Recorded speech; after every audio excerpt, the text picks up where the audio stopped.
Welcome, Mary. Today I'm joined by Mary Barr Rhodes. She's a fellow artist. She has been doing art her entire life. She's on a spiritual healing path, and art is a huge part of that. Well, thank you, Dawn. It's so good to be here with you today. I think for me, a lot of the darkness actually started as a child. I was in a family where the parents just really didn't get along. There was always ongoing verbal and emotional abuse. I think I escaped early in life through my artwork, drawing as a child, to just find sanctuary. So I Yeah. think it really started very early in my life. So we were the poster children for dysfunctional families. And they were good parents, don't get me wrong. And I had an older brother who was 7 years older than I, and there was mental illness. And it was just a very difficult time in my life. And so I think I always knew that I wanted to step outside of that and find my joy. So I've always, my entire life, I come at life seriously because of that. And it's like really funny because that's the paradox in art. Art is serious, but you want to come at it as playful, not so serious. So that's always been an ongoing paradox in my life. You can't skirt around it. You can't bypass it. You have to go through it. And sometimes you just can't see the light. I remember that thinking, I'm never, ever gonna be the same. I'm never gonna be happy, and I do see people that get stuck there. I made a conscious decision. I Absolutely. didn't know if I would ever see light again. I really didn't, but I had this belief that I could get there, and I just kept going forward, moving through the darkness, and, when you were talking about using art as a child Mhm. to escape and find sanctuary and peace. I remember vividly, I was in maybe junior high, high school, sitting at home alone, have anywhere to go, kind of down. And I got out a sketch pad and I drew this picture of a figurine that my mom had. And I remember sitting there for hours, couple hours, and the time just melted away and I was in this place of peace. It's amazing. It really is amazing. Just the act of creation, how you can sit in it and find solace. Yeah. And that's really one of the reasons I started along with this podcast on YouTube. I started doing these little art journal paint-alongs or whatever, Mm, and releasing them weekly. And at first I was like, "Ugh, okay. maybe people won't like them. They're just not real some of them aren't real big works of art." But what you said brings me back to junior high. It doesn't have to be a masterpiece. It does not. And we get so caught up in perfection and making it beautiful. And really, it's just the act of doing, expressing yourself. Art has a way of telling a story with no words. You can be angry and get that out, or you can be playful, or you can be seeking peace or love, and it all comes out. After a divorce, where my paintings all of a sudden they were very action oriented, and there was black and red, and I mean, and I just allowed them to pour out. But it was amazing how it just did pour out, and it was just so what I was going through. When I'd look at it on the paper, it's like, wow, that is exactly what I'm going through. Mhm. And I know that people who viewed them could feel it. We're just vehicles to all of those emotions, and kind of, well, the emotions of the world, the cosmic, the divine, all of that just comes through us out on the paper or the canvas or whatever we're Mhm. If we let it. People get stopped by their own limitations, and I really do believe that there's an artist in everyone. It's just letting yourself be vulnerable enough to put it out there. And Uh, if you don't wanna show anybody, you don't have to. It can No, be your own private journal. well, even fixing dinner, Mhm. working in the flower garden, everything Yeah. can be a creative act if you allow yourself to open up to that concept.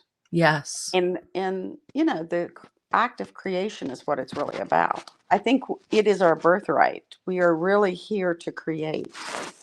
I agree. I have another friend that does, like a dance Hmm, type of healing, that body movement and, yeah, really going with the flow of music, and that's another thing people are just so fearful of dancing in front of other people. They're afraid of, let it go. Just play some music in the kitchen and dance. I dance with my granddaughter all the time. absolutely. Loves it. And if you, rate yourself on a scale of 0 to 10 before you start doing it and then do it again afterwards, you'll know. Yeah. It works. Singing is another one. Just sing along to the radio, whatever. I have Yeah. a friend that's a musician. Just being around him, he's always singing a tune, and it just always brings me up. And we all have that ability within us. So you mentioned to me that you had gone through not just one divorce, but 2 divorces. When I was in nursing school, we had a scale of, like, some of the most traumatic events in someone's lifetime, and divorce was right up there with, child death. It changes everything in your life. It changes you as an individual because, you go into a marriage wanting it to work. No matter what happens, you do have that sense of failure. And I think that's part of it for me is, I wanted it to work.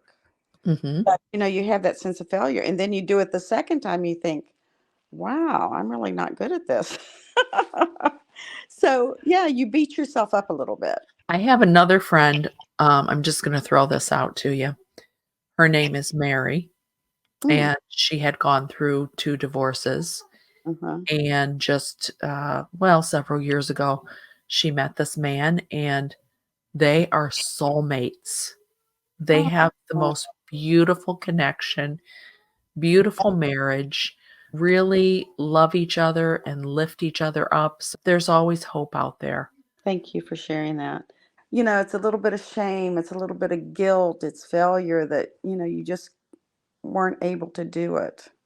I understand Mm. all those feelings because those feelings surface, even though in my heart I know that I did the absolute best job that I could, and I know that I loved him and he loved us.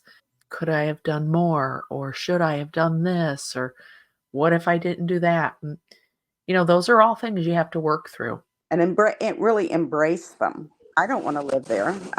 If you're living in the shame, guilt, remorse, Absolutely. those are in the back seat. They're off the side of the road. I don't want them in my car anymore. Joy can just bring, it's contagious. Artwork can have, it can be contagious. Yes. So I want to be contagious in this Mm. life and bring joy and bliss. I mean, well, I think we all know the relevance of bliss is so instrumental in how we manifest life. I wish I could share that message with everyone. I mean, I really do my artwork to say how important it is to live in light. My Yeah. artwork is filled with shards of glass, but it is about reflecting the light in the world Yes, I love that. because we can be that. So, through my art, I invite people to think about how they can be the light in the world. That's beautiful. I love that. You said, earlier about as artists, sometimes we get caught up in the perfectionism or the outcome as opposed to play. So, what are some things that you can share with how you get started with the play piece and how do you let go and I'm an abstract expressionist. Every now and then, I can feel myself tightening up. Mhm. And we all know what that means. When I recognize that, I make myself get out a huge brush or a paint roller or a sponge mop or something and decide I'm going to play. I know that I want the work to express that because in the Mm. abstraction, it speaks to the liminal aspects of art. It's reaching back historically and archetypically to times before when we were more at one with the divine. Right. So when I get tight and I want to, I remind myself that that is not my mission. My mission is to really connect with the divine. I feel we're very similar. I love painting light and colorful, and I actually have a series out called Rooted in Faith, divinely inspired, and that's what it's all about. And I remember when there was that huge shooting in Texas, Yeah. and I was just so upset, and I went down in the basement and I was painting with black and red, and I wanted to get my frustration out, and I ended up with this flowing artwork with a I didn't even mean to, there was a heart in there, and I'm Mhm. like, "I can't even paint mean when I want to." Yeah, after the Black Lives Matter riot here in Cincinnati, at like 8 a.m. the next morning, I went down to gather the glass, broken the glass out of the windows, a retailer here in over the Rhine. And I knew that I wanted that glass because it carried the electronic charge of the violence. And you think, okay, well, an artist's job is to transform energies. So I felt like it was a way for me to carry that and honor that time, Black Lives Matter, but also to transform it into a more peaceful state. And a more beautiful state of being. And they really did turn out to be a beautiful painting. I just knew that immediately when I heard this that I had to run and get that glass. I've heard 2 things about art. It can either transmit emotion, the emotion of anger, grief, whatever, or it can transform it. And I tend to lean more into transformational art, and it sounds like that's what you do too. Yes, I do. I think it can transmit it. I believe Mhm. people tell me I work with so much glass, and I've learned these aspects of working with glass where you put it on mylar and you build these little pockets of energy when you put this glass together. That I see people go up and reach their hand out to touch it and feel it. To them, I know it is transmitting energy.